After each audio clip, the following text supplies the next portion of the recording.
I think it's time to start. We are running 10 minutes late, so welcome back everybody from coffee.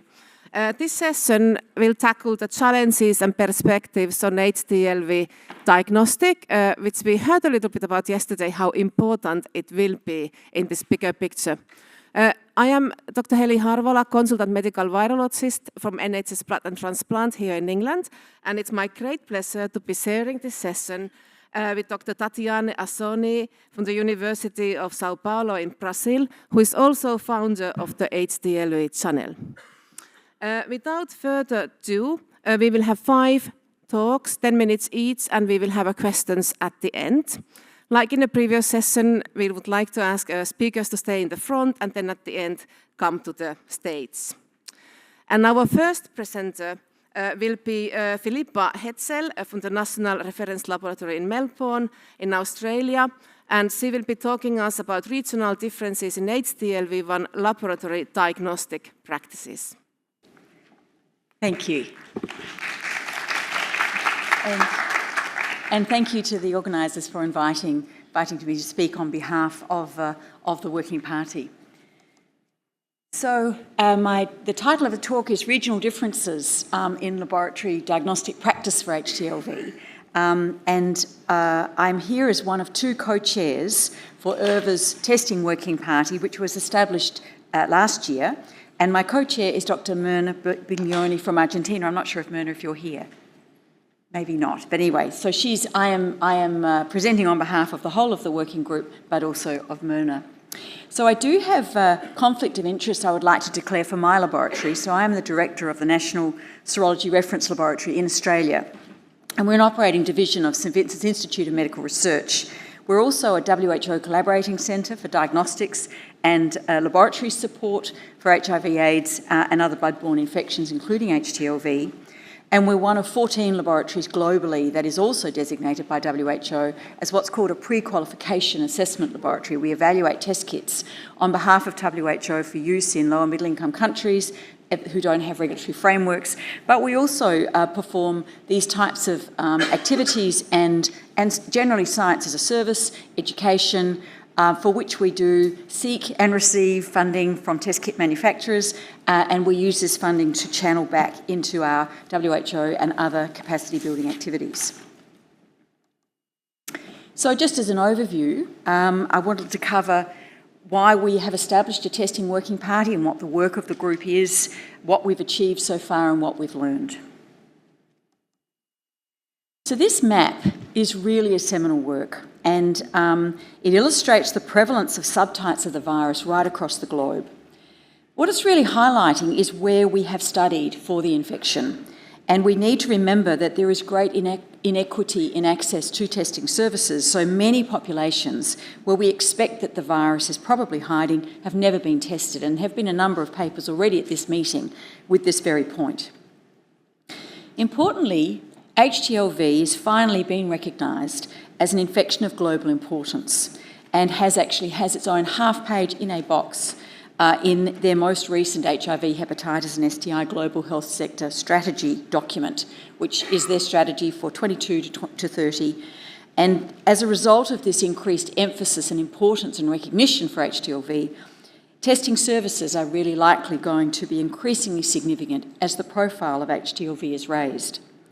There's a genuine need for improved diagnostics globally, given the real epidemiology is largely unknown, and many low and middle income countries, which are likely to be underdiagnosed due to a lack of equity to testing services, really start to identify and understand their problem. While there have been a number of very robust serology assays, so these are ones that detect antibody available on the market for a number of years now, all they're doing is showing us that someone has previously been exposed to the virus. And importantly, and one of our big challenges is that there is no commercial molecular assay available that detects the virus. And because there is insignificant commercial demand, despite my asking, there is not ever likely to be a commercial test. So how do tests that look for virus help us? Because the HTLV is an intracellular virus, any test that is looking for the virus must be able to understand that it is hiding in white blood cells. So once developed, a molecular test that can detect virus can be used to distinguish between HTLV1 and HTLV2. It can be used as a confirmatory assay, potentially instead of or with a Western blot. And that's very important because we have a reasonably high rate of indeterminate results in some laboratories, but also in many countries, we've heard at this meeting, there is no confirmation of a serology result at all, which is also a problem. These tests can help with the clinical management of patients, and they can also potentially help to reduce the transmission of the virus by understanding those patients with a high viral load. So it's very, very important that we support laboratories to be able to develop these tests themselves, and that is the aim of our working group. So I'm a slide ahead. So the terms of reference are here in front of you, and this is what our aim is and what we're trying to do.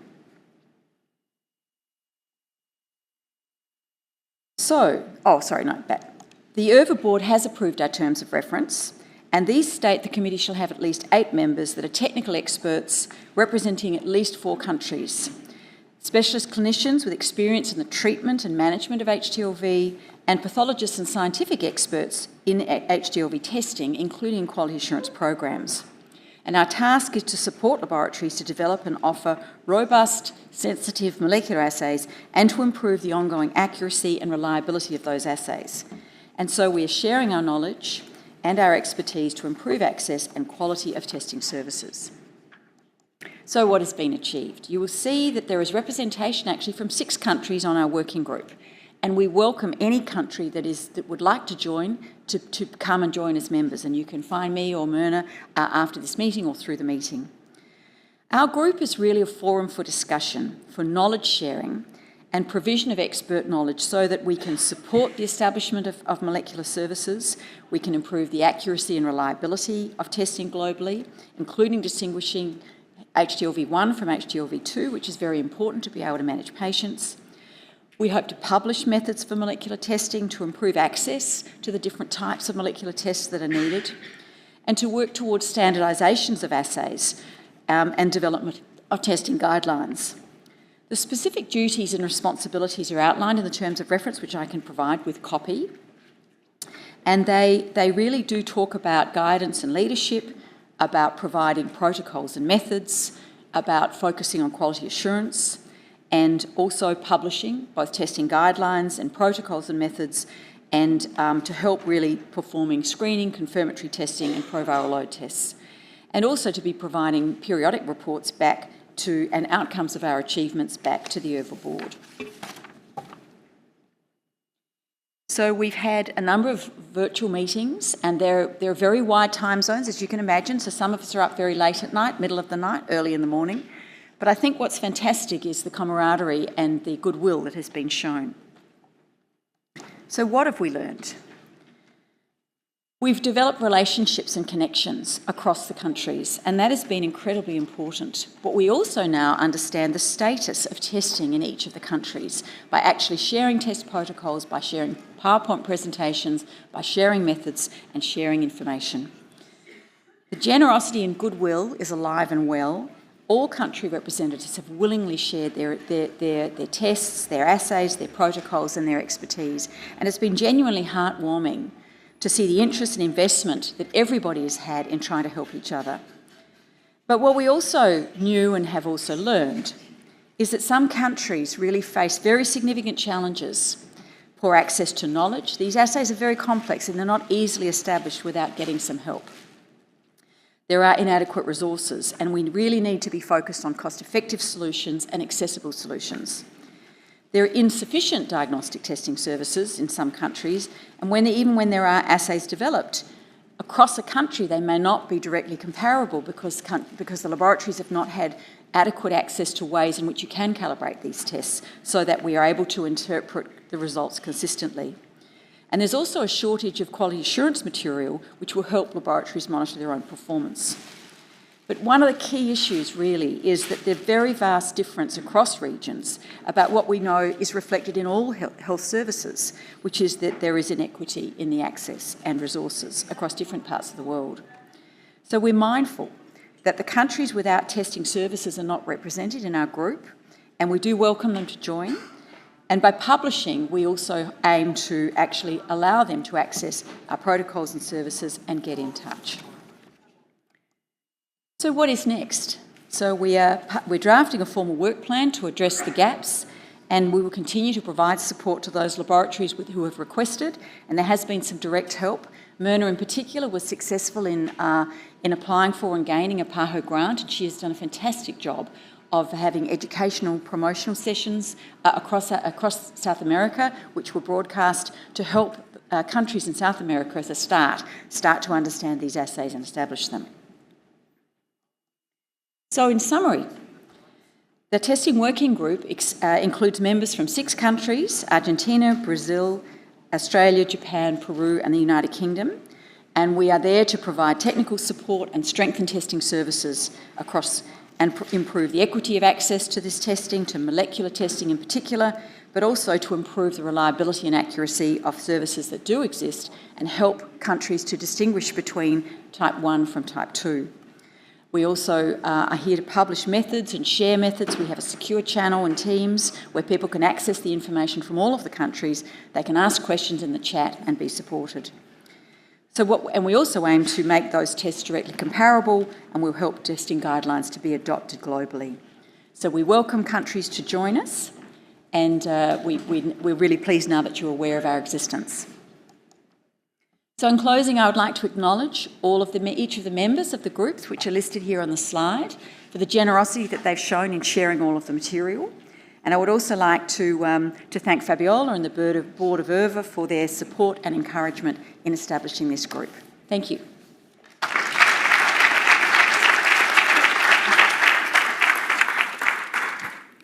Thank you, Filipa. Now we are inviting Maureen Kidiga from Kyoto University in Japan.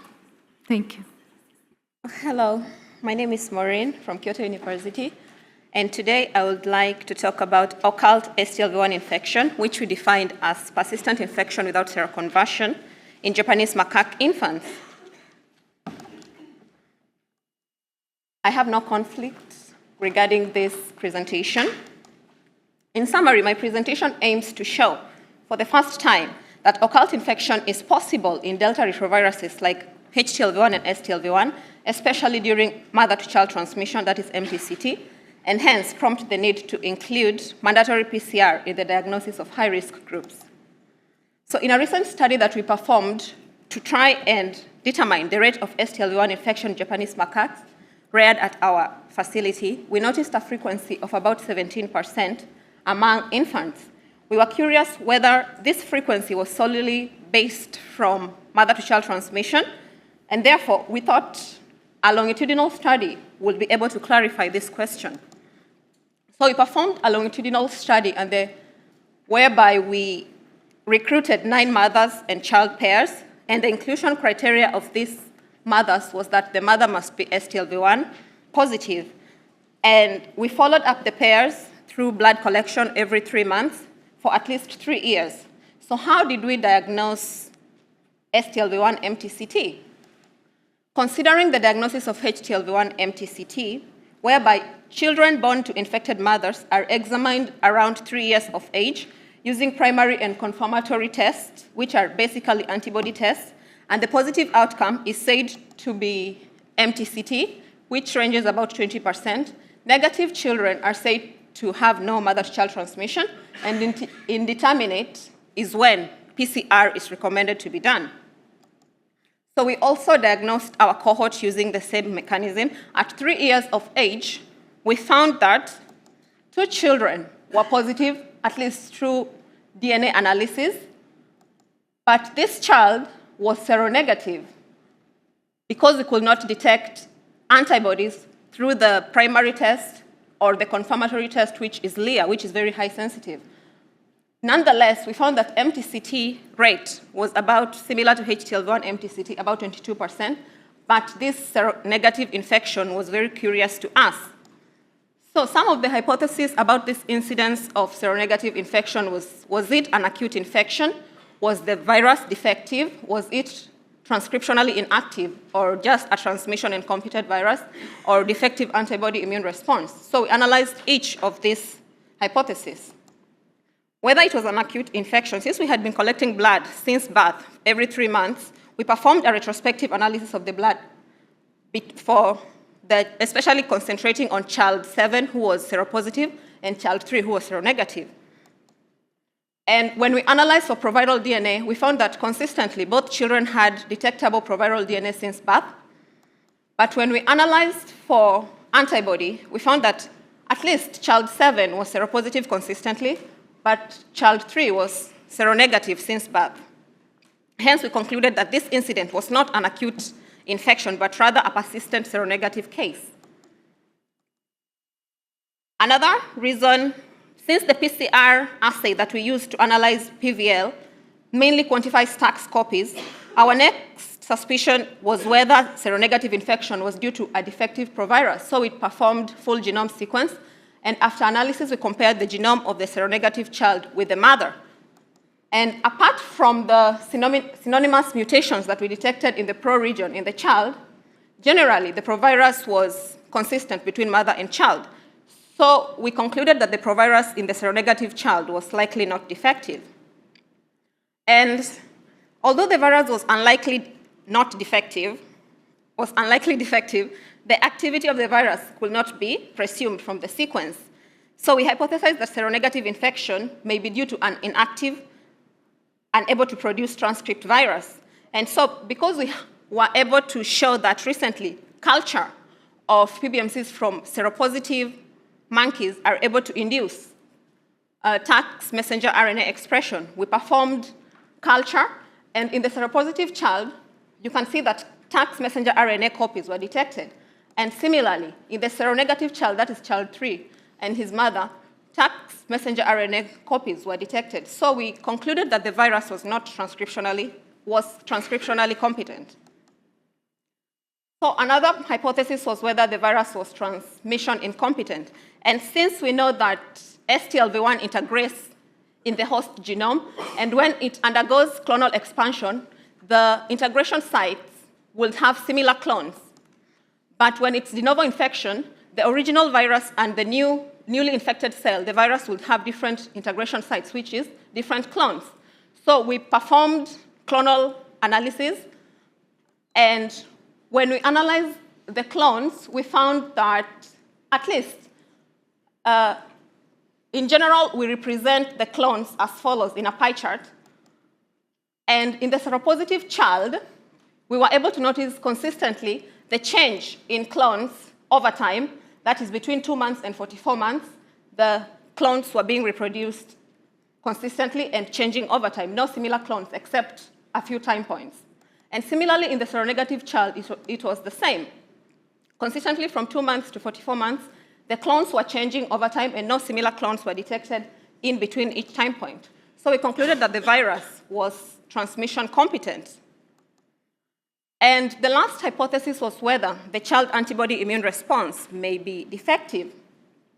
And so we analyzed antibody immune response against other viruses that Japanese macaques commonly are naturally infected with, such as simian formivirus, lymphocryptovirus, and cytomegalovirus. And you will notice that child 3, just like in the other positive control and his mother who is seropositive for HTLV1, this monkey had immune response against all these other viruses. So we concluded that the child antibody immune response was likely not defective. And so altogether, our results showed that this child had established a persistent seronegative HTLV1 infection. But since it was only a single case, we were curious, is it like cohort effect? But because we cannot do a new longitudinal study, it will take a long time. So because we had been collecting blood for biennial annual health checkup for the monkeys housed at our facilities every 2 years, we were able to now obtain retrospective samples and analyze And out of 36 samples from infants with consecutive samples between 0 years, 2 years, 4 years, like that, we're able to find that 3 out of 36 infants showed this persistent seronegative HTLV1 infection. So we concluded that it may be rare, but it occurs, or at least this seronegative infection occurs. Hence, child 3 was not just a unique case. So because we had detected this seronegative HTLV1 infection, and it is a first report in Delta retroviruses that persistent seronegative infection can occur, we tentatively termed this phenomenon as occult HTLV1 infection. And why did we term it like that? We borrowed this idea from HBV and HCV, whereby the virus is detected like in the liver, and consistently we can detect the RNA and antibody, but in the sample that is routinely checked, which is peripheral blood, we are able to detect the virus, but the antibody immune response is not there. So HBV people call this phenomenon as occult infection. And so the challenges of occult infection include clinical misdiagnosis, silent progression to virus-associated diseases, and silent transmission to uninfected persons. And so an occult virus infection might occur, at least in HTLV or STLV1, from adaptive energy, whereby early exposure to the antigen through transplacental transmission may make the virus self-like in the body of the child. Or it may be due to low antigen expression, whereby persistently seropositive, you see that the antigen is more, but persistently seronegative, the antigen detected is a bit less. So in conclusion, this is the first evidence of occult Delta retrovirus infection, and these findings can be extrapolated to HTLV1 MTCT, and therefore, we feel it might ignite the need for incorporation of mandatory PCR analysis in HTLV1 MTCT diagnosis in other high-risk groups. I would like to acknowledge all the members of Akari Lab, that is my lab at Kyoto University, and the co-authors of this work, and the conference committee for inviting me here, and all the non-human primates at our institute, especially the Japanese macaques who are naturally infected by HTLV1. Thank you.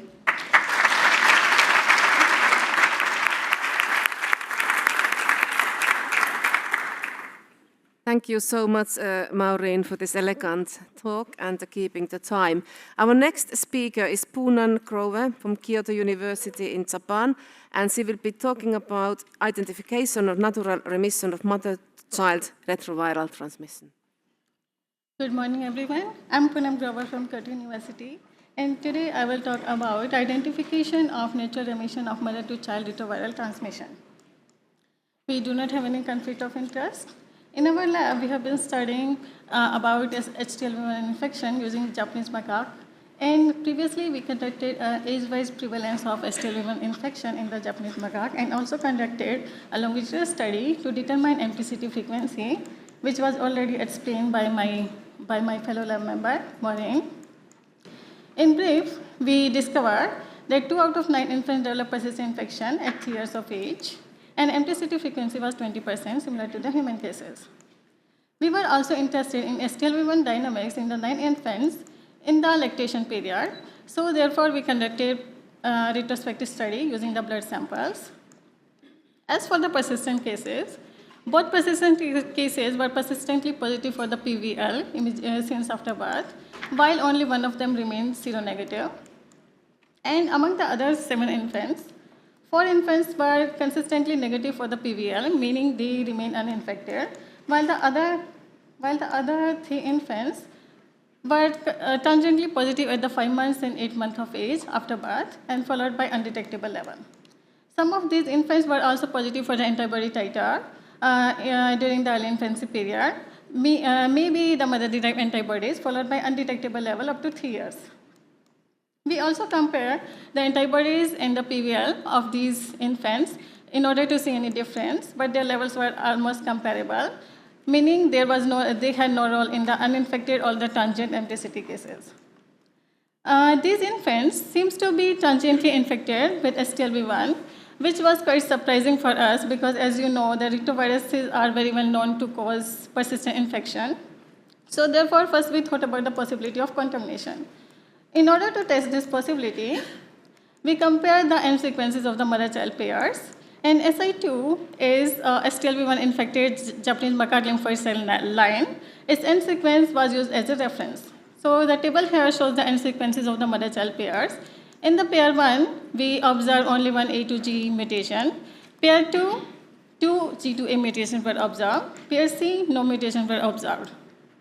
So in general, the end sequence was identical within mother-child pair but different among mother-child pair, which suggests that transient provirus was most likely not due to the contamination, and mothers were indeed the source of transmission to the children.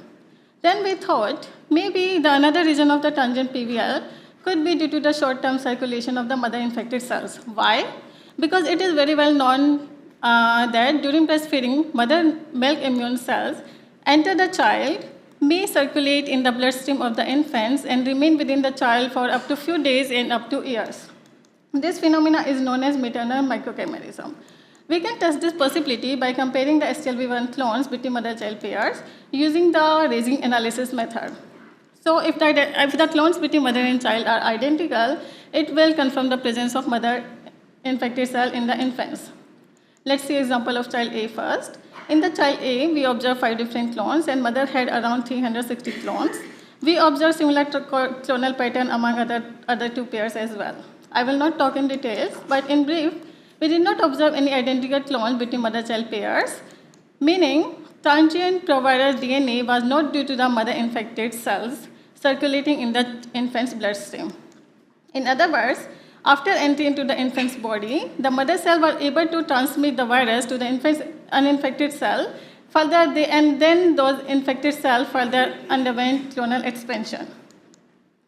Then we thought about next possibility, maybe the virus was transmission incompetent, meaning it is possible that during these 5 to 8 months, there was no further de novo infection, and the clones which are present at the 5 months of age, they simply underwent shrinkage, which resulted in the PVL reduction at the 8 months of duration, followed by undetectable level. We can again test this possibility by comparing the HTLV1 clones at the 5 and the 8 months of age.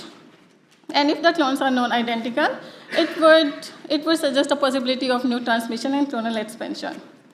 Let's see example of infant A again. So at 5 months, 5 clones. At 8 months, 9 different clones were observed. And this graph represents the total abundance of the clones in the PBMC. So here you can see the clones which are present at the 5 months of age, they went under detection limit in the 3 months of duration. Meanwhile, new clones seems to have emerged during these 3 months of duration. We did not observe any identical clone, and we observed similar result in infant B and infant C. So all the infants did not have any identical clones between both time period, which suggests that the virus was transmission competent. Now, so far my results suggest that HTLV1 was active enough to establish infection in the infants. However, the virus did not appear to persist thereafter. Then we thought maybe this unique phenomena may not be common in the Japanese macaque infants. To test this possibility, we make use of our EHUB facility, where we rear and bred monkeys under semi-natural condition and also do their health checkup every 2 years. So among 261 samples, we screened around 38 infants whose blood samples were available at 0 and 2 years of age, and we analyzed HTLV1 provirus DNA. So among 38 infants, around 21 of infants were positive at the PVL positive at 0 years and became negative at 2 years of age, which is similar to our transient infection cases which we observed in longitudinal study. This suggests that the transient infection is common even under the semi-natural situation, and 30% infants were persistently infected and 20% infants were uninfected. So far, in summary, we identified unique phenomena of transient provirus detection followed by disappearance in the infants of the Japanese macaque. This is first report of transient MTCT followed by spontaneous remission among retroviruses. Discussion. In our study, we found 3 different outcomes of the MTCT: persistent, transient, and uninfected. In order to find out some relationship between MTCT outcome and the mothers, we tried to compare the PVL of the mothers of persistent, transient, and the uninfected cases, and the PVL of the mothers of persistent cases were significantly higher than the transient and the uninfected cases, which suggests that the higher PVL in the PBMC of the mothers may contribute to the persistent MTCT. We also found in our study frequent de novo infection in the infants during the milk feeding period, not only in the persistent infection cases, but also in transient infection cases. It may also be possible there are some chances of de novo infection in the uninfected cases, but we were just not able to detect it due to the detection limit. So in order to know what really caused this MTCT outcome, it is important to know the milk viral activity, such as PVL and antibody titer, and its relationship with the blood and MTCT outcome. Furthermore, we are not still sure whether these remission cases are actually, they are able to eliminate virus, or are they still latently infected. It is possible that the CTL immunity in the infants is able to control the virus to the undetectable level. So in the future, we hope to find the answer to this question. And at the end, I would like to thank all these people who helped in this work. Thank you very much. That's it for me. Thank you for your presentation. It was very nice. I have many questions here, but I will be not anxious now. So now I invite Annie from Brussels and Giga Institute from Liège, Belgium, to talk to us. Thank you.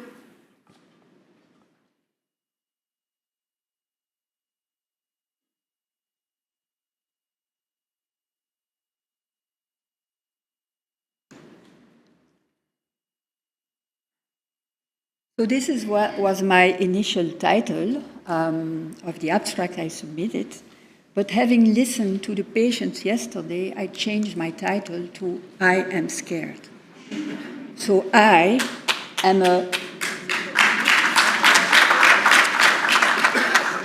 not me, it's representing every person living with HTLV1. So you remember this 2018 paper in The Lancet, in Nature Medicine, Global Virus Network, in The Guardian, telling us that, okay, we have to raise awareness for HTLV1. And I was wondering whether patients 6 years later, 2024, are they less scared? So I will talk about ATL, but the same is true for HAM-TSP. So we know that it's a devastating disease, poor prognosis. Everybody knows this graph. And the lifetime risk of developing ATL is 2 to 7%. So this means nothing to patients. So what about predictive biomarkers existing today? So I used a kind of smiley graph to show that if we want an ideal biomarker which doesn't exist, if you are said to be at low risk, you should not progress. If you are said to be at high risk, in orange, everybody should progress. So the current biomarker today is PVL. So PVL is the number of copies among 100 PBMCs. And it has been found that if you are at low PVL, so below 4, you are at low risk, while high PVLs above or equal to 5, 4 would be at high risk. Only 25% of the people have a high risk profile. However, the issue with stratifying people according to this PVL is the following, is that you have a lot of false positives, meaning that 80% of people said to be at high proviral load will never develop ATL, while only 20% will. So in Japan, having more than 1 million infected people, this is 220,000 individuals. On the other hand, we have also false negatives, meaning that people that are below PVL4 may develop ATL. So there is an urgent need for better predictive biomarker. So an infected individual, asymptomatic, carries thousands of distinct T-cell clones of low abundance, while in ATL, we virtually have one single dominant clone. However, many studies have shown that in people that will develop ATL, there is already the presence of a clonally expanded pre-ATL clone long before ATL expands. So there have been predictive biomarkers based on the detection of this clonally expanded clone. And I have listed some of them here, and they have been discussed on the workshop on Monday. Unfortunately, I could not go because I was organizing another workshop. And the limitations of, well, they all have advantages and limitations. Some of the limitations are that they require viable cells sorting, and others are really costly. So we try to circumvent that problem. So we are using linker-mediated PCR and NGS, which is classically used in several laboratories, to define the position of the integration site and the abundance of each corresponding clone. And I won't show you how we do, but just showing you where we have tried to optimize is adding UMIs to better define the abundance of the clones. We use biotin, and then we pulled out with streptavidin beads the relevant reads in order to decrease the number of reads we need to do the analysis, so reducing the cost. We use off-the-shelf NGS primers because we add Nextera, so Illumina adapters, meaning that you can use it in a classical routine setting, and we are able to highly multiplex, so meaning again that you reduce the cost. So we have optimized this, and this is how we look at those. So these are pie charts showing each slice is an integration site, and the size of the slice is the abundance. So we wanted to see whether in the asymptomatic carrier stage, if we use our method, could we look, would the clonal landscape be predictive of the development of ATL? And to do that, we were really lucky to work with Japanese clinicians. You know that in Japan there are more than 1 million infected people, and we used the unique nationwide cohort study in Japan, where they have actually enrolled since 2002 more than 4,000 asymptomatic carriers. Each person was seen annually, and each year there was sample collection, meaning that you have a unique longitudinal biobank, especially for people who developed ATL. You could go back to retrospective samples at the carrier stage. So our sample set was composed of 17 asymptomatic carriers at T1. So T1 is always asymptomatic carrier who developed ATL. And we compared the clonality of these ATL progressors with non-progressors, so asymptomatic carriers at high risk or low risk that did not develop. So if we looked to sequencing, and we found actually that in non-progressors, what you find is hundreds to thousands of integration sites, both at T1 and T2. And we didn't see any difference between the low risk and the high risk individuals. In contrast, when looking to ATL progressors, and at the left you have smoldering and chronic ATL, and at the right acute ATL, and the first pie chart of each patient represents the asymptomatic period, while the next ones are either the ATL stage or even further or intermediate stages. We systematically found an abundant clone at the carrier stage. There were 3 exceptions. Those 3 patients here were exceptions. We found that they had polyclonal sites even so at T1 and at T2, despite the ATL diagnosis, and I will come back to them later. So this is in summary. Non-progressors are showing us this. Progressors show us this kind of signature.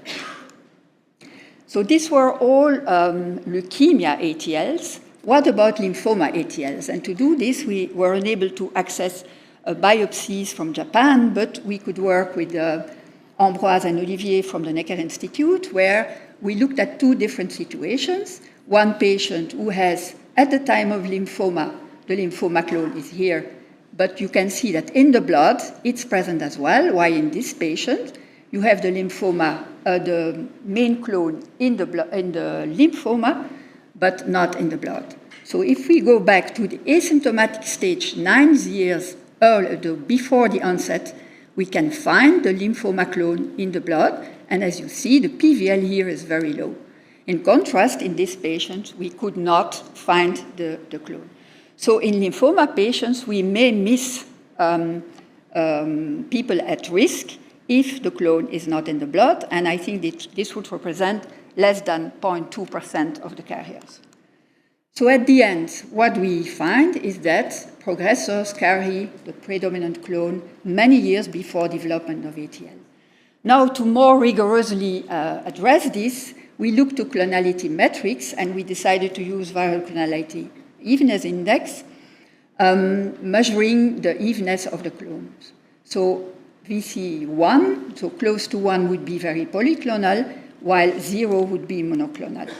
So as expected from the visual examination, we found that non-progressors have a very high VCA, and we could not distinguish the high from the low risk, while progressors at the asymptomatic stage would have a low VCA below 0.7, with the exceptions of 3 patients who were corresponding to the ones we saw before. So now we try to compare the performance of VCA versus PVL as a predictor of progression. And actually what we realized is in our study sample, the proportion of progressors is way higher than the ones we see in the natural population. Same thing for the proportion of high PVL people. So what we did is we sampled with replacement and repeated this 2,000 times, and we computed the area under the curve. Virtually, there's no real difference. However, if you go to more adequate performance metrics, like precision and, most importantly, accuracy, we found that actually the VCE outperforms PVL. So if we go back to this, we find that with HTLV clonality, we don't have false positives. However, we have false negatives. If we go back to these 3 patients here, and we look to the pie charts, we see that they correspond to these 3 patients. These patients are indolent smoldering ATLs, and you have to know that when they are asymptomatic, the Shimoyama classification still says that the diagnosis relies on one single thing, is the percentage of abnormal lymphocyte in blood smears. So those 3 individuals, to make it short, were actually misdiagnosed, and we think that VCA may be used as a better diagnostic classifier for these patients. So at the end, what do we see? We have 0 false positives, so reassuring carriers that a large amount of carriers and improving quality of life, we may use it as a new diagnostic classifier. So in summary, VCA outperforms PVL as a predictive biomarker of progression, and it better risk stratifies. We have no false positives, so we avoid unwarranted anxiety and improve the quality of life in more than 80% of carriers categorized at high risk with the current biomarker. So this may guide early preemptive intervention for low VCA high-risk carriers in prospective trials. And we heard about the new antiretrovirals yesterday, and I think they might be really good candidates. So VCA may be used as a better diagnostic classifier, addressing the limitations of the Shimoyama classification unchanged since 1991. And in Necker Institute, this technique is routinely used to follow up all patients. So now clonality analysis uses DNA. It does not require viable cells, sorting, or flow cytometry. So I think it could be translated in the clinics. And for an idea of the cost, one sample would be between 15 to 40 euro per sample. So at the end, clonality is also robust in identifying progressors with multiple insertions, but I had no time to show this. So monitoring VCA will allow individuals with increased risk to be better managed, presumably. And so I really want to insist here that we should foster international collaboration on this and test several predictive biomarkers used by different groups in different countries like Japan, South America, US, Europe, wherever we have asymptomatic carriers, and just work all together instead of trying to fire each other. So a very last point I really like to show here is a fundamental research. So compared to what we see in human, with the big clones that I showed today, in sheep, we see a complete different story. We never see a dominant clone in the asymptomatic period. So we always see a very small clone that expands abruptly. And I leave you with this idea of what does this mean? So thank you, especially to GSP FAD and my lovely Japanese collaborators, Olivier and Ambroise, who are always there when we are in need, and you for listening. Thank you.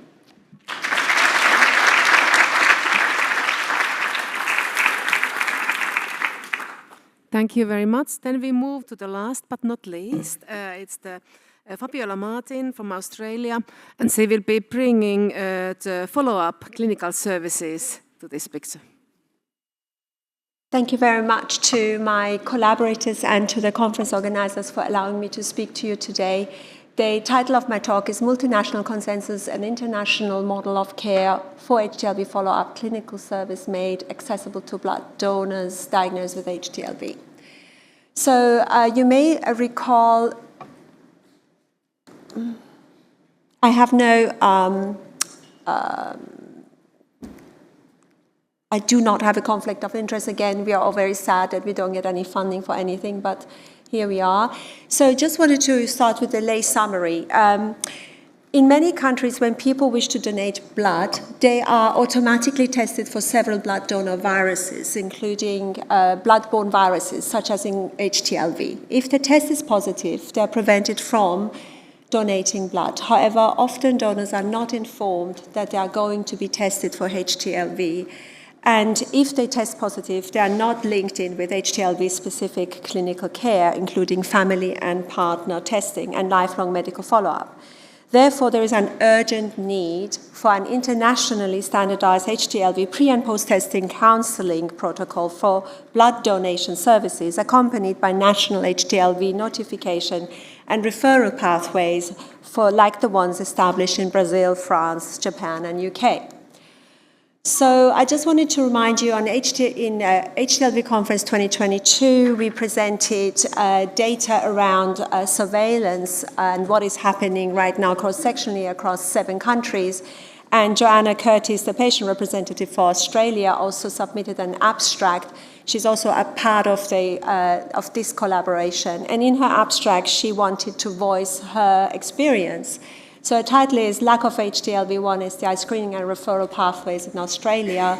And she mentioned her story, which is she's 38 years old, Caucasian woman, and she wanted to donate blood in Hobart in 2019. She was told over the phone that she was barred from donating blood due to an incurable, untreatable, and potentially deadly virus. She was advised to see her doctor, her general practitioner. The next 2 months were, in her words, a crash course in living with an obscure virus. She received a plethora of misinformation, including having an immunologist misdiagnosing her with the BRCA gene mutation, which he claimed would be compounded by her HTLV diagnosis. When her regular general practitioner could not help her, she found a new GP who contacted a friend in Sydney, who contacted his friend, me, in Brisbane. Joanna receives now HTLV clinical care privately via telehealth, and at that point in time, she could not have face-to-face consultation, nor does she now, because though the pandemic is not available, she's too far from the next specialist. I'm in Canberra, and she's in Tasmania. So our collaboration, established in 2020, goes across Argentina, Australia, Brazil, France, specifically Martinique, Jamaica, Japan, and UK. And the history is that in these different countries, at different time points, mandatory blood donor screening was implemented, and the estimated prevalence is something along very low to very high, depending on the region of testing. But this is blood donors, so this is the estimated prevalence of HTLV in blood donors, not in general population or in high-risk groups. So the aim of that study was to understand what was going on, and the questions that we posed to the team were, do HTLV positive donors receive information about their results reliably? Are HTLV positive donors connected with HTLV specific care after their blood donations are rejected and their sole preliminary diagnosis given to them? And do HTLV positive donors receive support for contact tracing reliable thereafter? And so in 4 out of the 7 countries that we surveyed, these were not in place. Only 3 countries had all three methods and follow-up strategies in place. So we decided to move on and to come up with a consensus that hopefully can be internationally at least discussed, if not accepted. And the aim is to develop an international protocol and to inform national guidelines and policy makers. So we divided it into 3 steps. We would like to see at the blood donor services a pre- and post-test counseling protocol, and then a follow-up protocol for GPs or specialists. So step 1 would be a pre-test counseling at the blood donor services. It can be online, written, video information. It doesn't have to be one-to-one, because that would be obviously very time and resource consuming. But this information is updated and accurate about what HTLV is, that it's tested at blood donor services, how can it be transmitted, how it is diagnosed, what will happen if screening is reactive, and that word reactive should be used, not positive, and a rejection of a donation as a possibility, how the notification system of that country works, and what implications it would have for private insurance eligibility. A lot of countries do not have universal health care, and having even a reactive result can affect private insurance eligibility.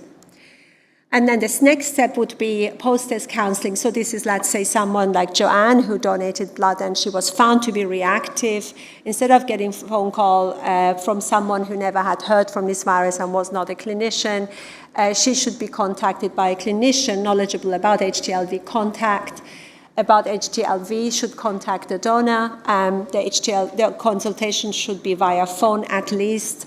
Then explain that the screen was reactive, that at this stage the services cannot accept the blood, and that further confirmation typing is going to be made available free of charge to them, and provide written and online information, and then test for positivity, confirm positivity, and offer a direct referral to a GP, to their GP, a GP, or an HTLV healthcare services.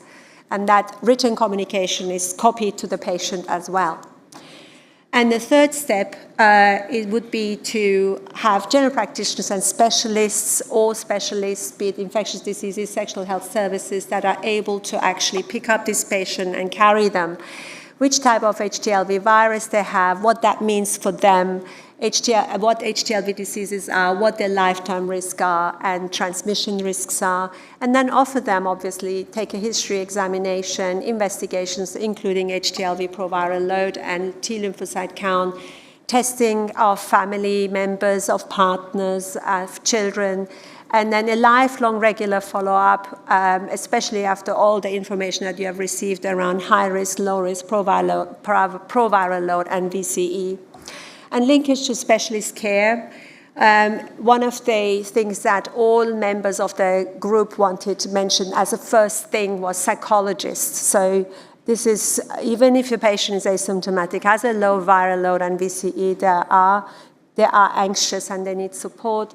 And then, depending on the findings of the history and examination and investigations, neurologists, ophthalmologists, oncologists, pulmonologists, if they have inflammatory conditions and or signs of malignancy. And then, of course, very importantly, these centers or these clinicians should be informed of clinical trials and research, and patients should be given very easy access to, and then not the least and maybe most important, to have information, written information and online information about peer groups that their patients can access. I'm aware that in many parts of the world, patients may be in remote settings, but there is an ability to inform patients to link up with online group support such as HTLV Aware. So in summary, all potential blood donors need to be informed about the possibility of testing reactive for this obscure virus for many people called HTLV, and that their blood donors may be rejected lifelong and that it may have an effect on their insurance policies. All potential blood donors who have reactive HTLV results should receive the results through someone who can inform them about this virus, and a clinician, and offered free confirmatory and typing tests, and be offered a referral to HTLV knowledgeable clinicians. And people who have indeterminate or positive HTLV confirmatory tests should be offered comprehensive clinical care, including partner notification and long-term follow-up. So the requirements for this dream are obviously many, and they will need resources. Goodwill was mentioned many times in this session, which I really like. Goodwill, and of course patients' voices. Without Joanne and Kirsty Blakenbrough, who also was diagnosed with HTLV and as a blood donor, between 2 blood donations actually, and she is very happy for us to talk about that. And she has also submitted one of her story to the HTLV 22 conference, is that we need people to talk about their experiences. We need WHO and national guidelines to review how they are looking after people who are altruistic and want to donate bloods, because blood donation services look mostly after those who need blood donations, not so much after those who donate bloods. And then, of course, health education and material for blood donors. We need training of healthcare force. We need training of the specialists, and we need to commit to an embedded healthcare service that encompasses HTLV. This is Joanna Curtis, and you know this already from me, but I will never stop saying it. Nothing about us without us. We must include patients' voices in all our presentations, in all our research. Give your patients, all those people you use the bloods and cells of, a name. Thank you.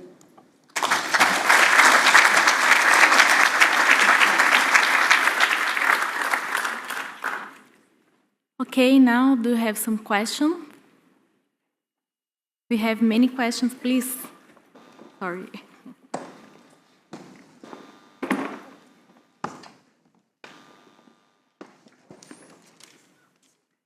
If I start. This question is for Anne. It's a beautiful presentation, thank you. And I really agree that that classification of smouldering ATL, I think it's out of date now, because we understand a lot more about, we've much deeper insights into the molecular and clonal differences between patients who progress. Have you tested your method for patients with HAM? I think you mostly focused on ACs. And what's the prospect for automation of this assay, or have you explored regulatory approval? Because we run into many, many problems trying to get approval to use a similar oligoclonality score for our flow assay. So just, had you thought about that yet? No, for HAM-TSP we haven't, but it would be really interesting to see. I'm not sure it will really work for HAM-TSP because we don't have any idea, if we will find particular clones. But we are really happy to work with people working on HAM-TSP. Yes.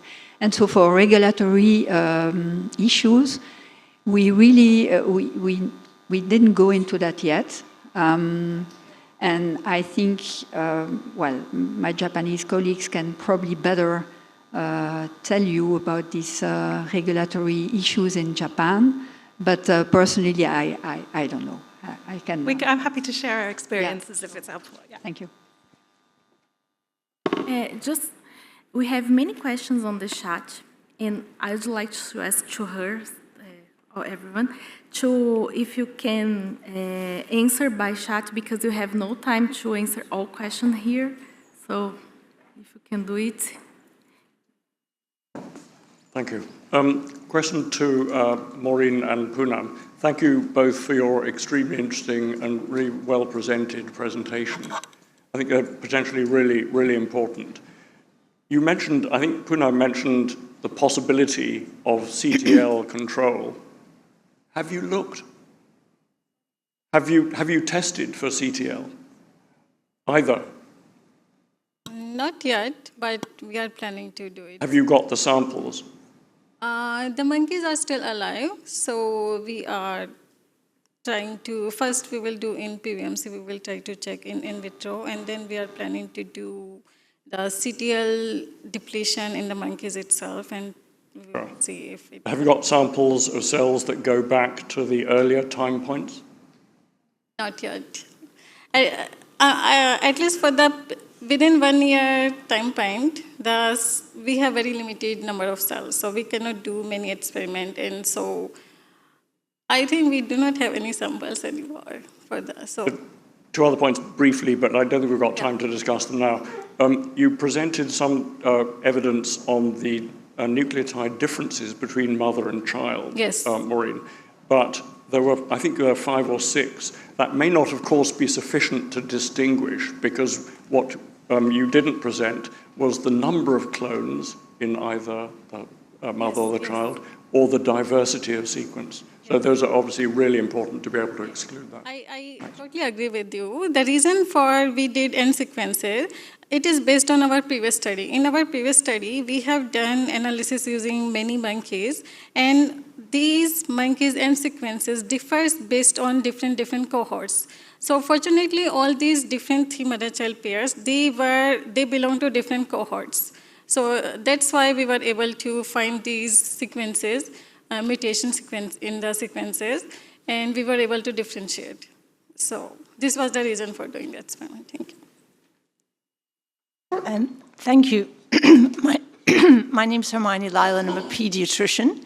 And I'm a bit scared, actually, after the presentations that we've just had, particularly about babies that I have sent home who were seronegative and PCR negative. Does that mean they're actually uninfected, or are they still persistently infected?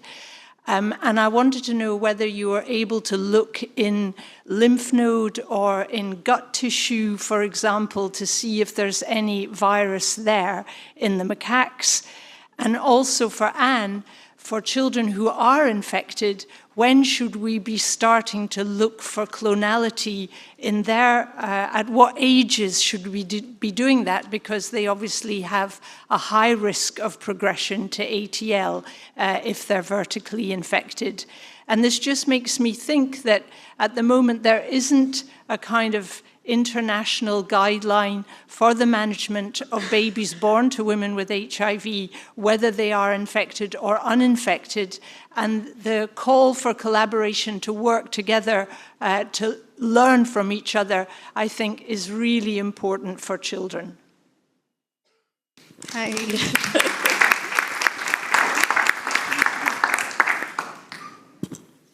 Somebody. Okay, I would just like to say, at least for the children, our data for the occult infection, I think it's very important. And considering that HTLV, we have reports for seronegative HTLV cases in blood donors, and that was what formed the basis of our hypothesis that most of them say, oh, seronegative infection, it must be an acute infection. Okay, we cannot follow up, so fine. But it will be important to try and determine if this seronegative infection is actual, a seronegative infection, or it's, before ruling it out as acute, or defective virus, it's important to confirm, and at least that is what my report tries to confirm. And so I wish HTLV clinicians might be prompted to do the same. Thank you. Okay. Hi, it's really great talks again. I just had two quick questions for Fabiola. The first is, are blood donors going to have to sign consent to have letters about their diagnosis sent to their house? Because otherwise there's a big issue of people finding out their health conditions who've opened their letters. The letter says you've got HTLV. And then the other question is there any way of linking up with reporting services for the other conditions tested for in blood donation? Because I assume you don't get a call saying you've got HIV in the way that Joanne got for HTLV. So is there a way of kind of linking the reporting so that it's all done in one go? Particularly if someone, say, got more than one infection and then they're getting calls from different sources, which would be incredibly confusing. So I can't tell you because I'm just representing the seven countries, but you know that UK has quite a nice system in place and it's quite personal. So when I put this together, I had two different views, Kirsty's and Joanne's, and Joanne was the one where the system had certainly failed. So I think we owe blood donors to tell them what we test them for and what consequences they have. And I do appreciate that for the blood donation services, that's hard because they need blood. But we do tell them they're rejected, and she went home feeling quite awful. So yeah, I think we need to improve the system. We mustn't continue ignoring it. That's what I mean. The messaging to those who are rejected. I can maybe continue for that from the UK point of view. So we give obviously pre-information leaflet for the donors, which is full of a lot of information, so then it's a little bit up to them what they read. But if they have a significant diagnosis, we will normally send them a kind of a message or letter, which doesn't really give the details, but is asking them to come back to us. And then we do the phone call, and then we will send information by paper. So we certainly have considered, and it seems to be working, bit of transformation, whether they will read letters or prefer text. But the initial contact is not going into detail.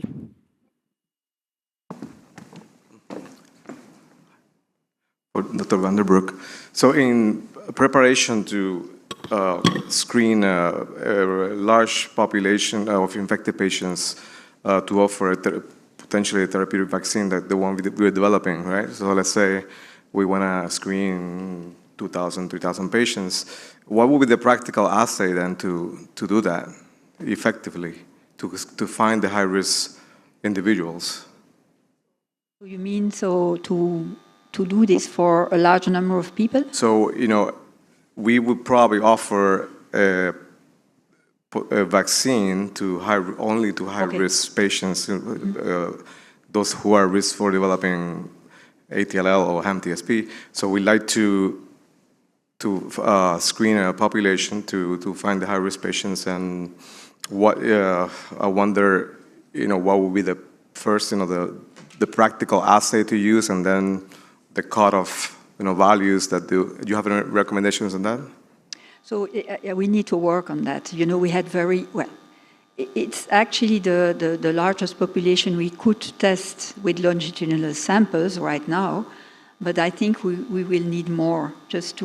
We defined the cutoff of 0.7, but we need to do more. So I think it's quite premature to tell exactly how we would do, but that's also why we think international collaboration is really important with clinicians, because we are not clinicians and we need your help. So, yeah.